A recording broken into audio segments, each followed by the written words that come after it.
All right, so this is question number 8 from the homework.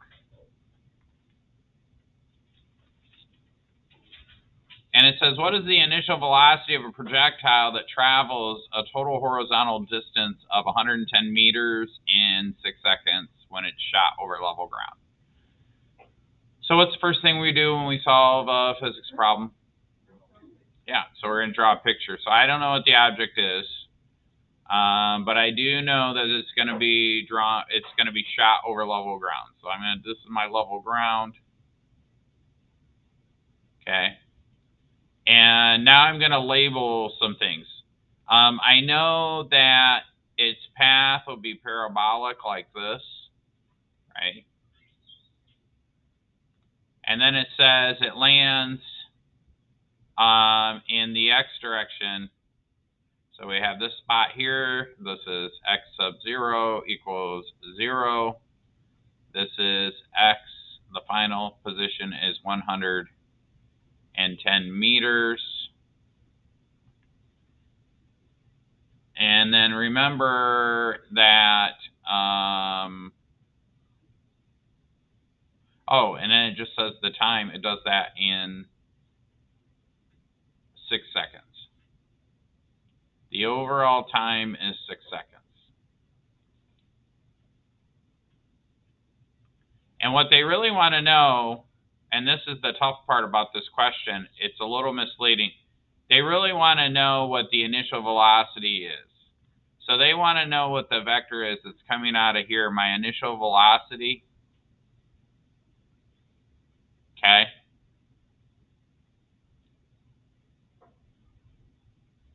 Now, what confused a student of mine that had the original question was like, oh, well, easy to find the velocity in the x direction. It went 100, right? So I'm going to try to use a bunch of different colors to represent a bunch of different things.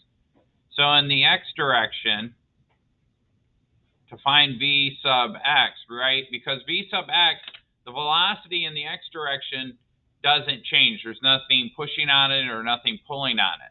Well, how do I find that? Well, there's a formula in your textbook, and that formula, oh, it's very difficult to see the orange thing. That formula basically says that delta x is equal to velocity in the x direction times time. That's in your notes.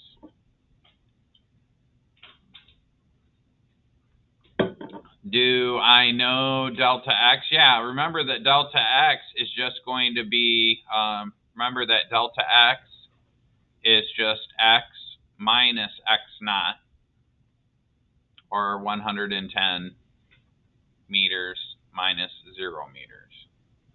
So over here, I'm going to put 110 meters. And that gives me my velocity in the x direction. And I also happen to know that that'll be multiplied by 6. So then I'm going to divide this side by 6 because I want to get the velocity by itself. 6 seconds. 6 seconds. 6 seconds. So now I got to go to my handy dandy calculator.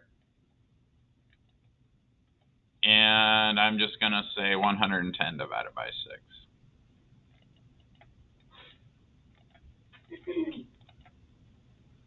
So I get about 18.33, right?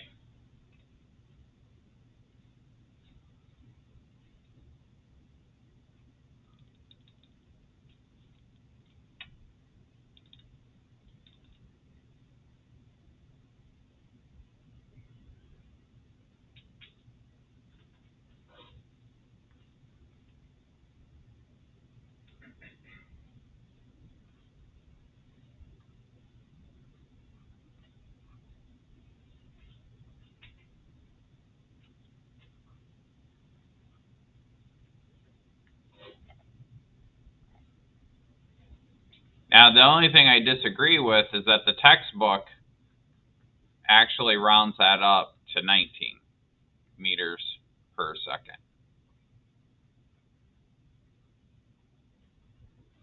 So we're just going to follow the textbook. There's really no reason for it.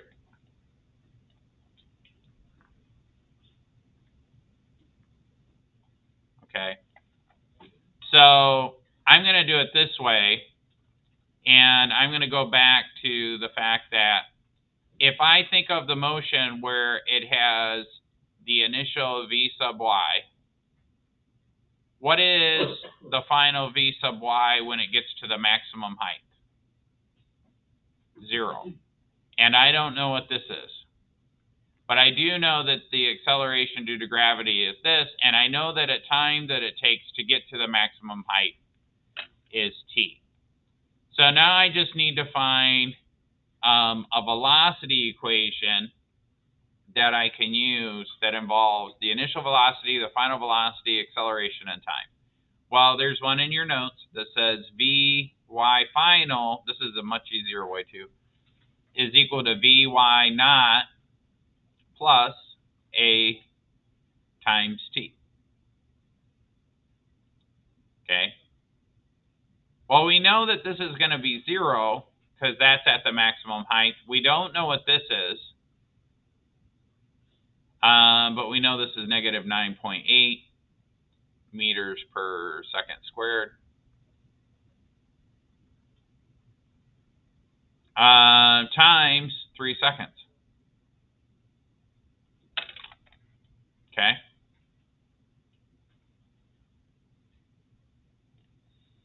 So if I plug that in the calculator,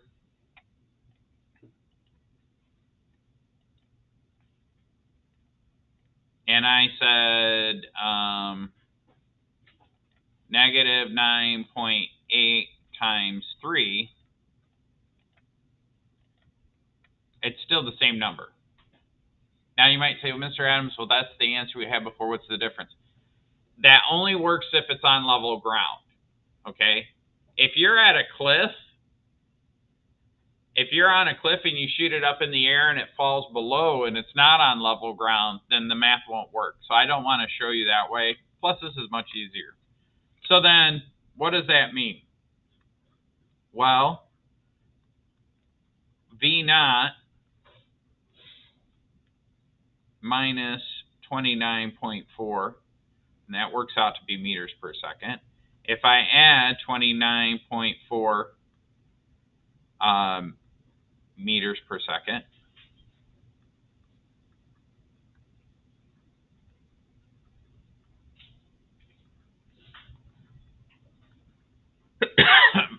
Vy naught is 29.4 meters per second. All right, so what does that mean? Well, that means that this is a positive 29.4 meters per second. We solved, and these are the numbers. I don't know why they rounded it like this, but they rounded this to 19 for some reason.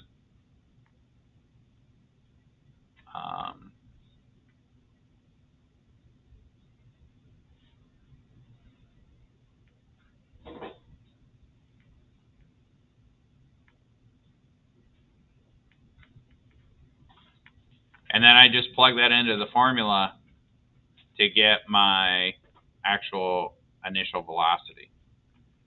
So that's going to be 19 squared plus 29.4 squared. And so let's add that up. Let's do that on the calculator. Now you could do this all in one swoop on a calculator. So if I take the square root, if I take the square root of, in parentheses,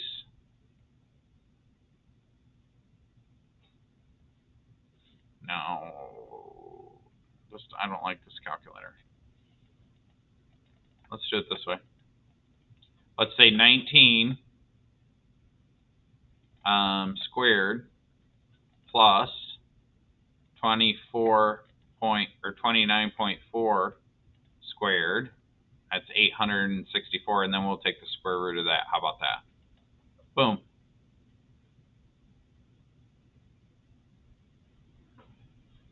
Dang it. We got to do this again. So we're going to say, in parentheses, I'm going to do 19 squared plus 29.4 squared, close my parentheses, then take the square root of that. So it's about 35.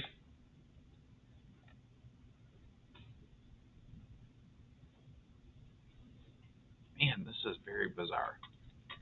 I think I should have left it as the 18.3. Anyways, let's see.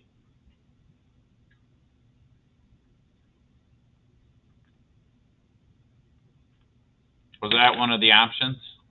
35 was? Okay. I think if you put it as 18.3, it'd be like 34 point something. I don't know why the textbook rounded it to 19, to be honest with you. All right, that was a lot. Any questions? All right, find another one, you guys.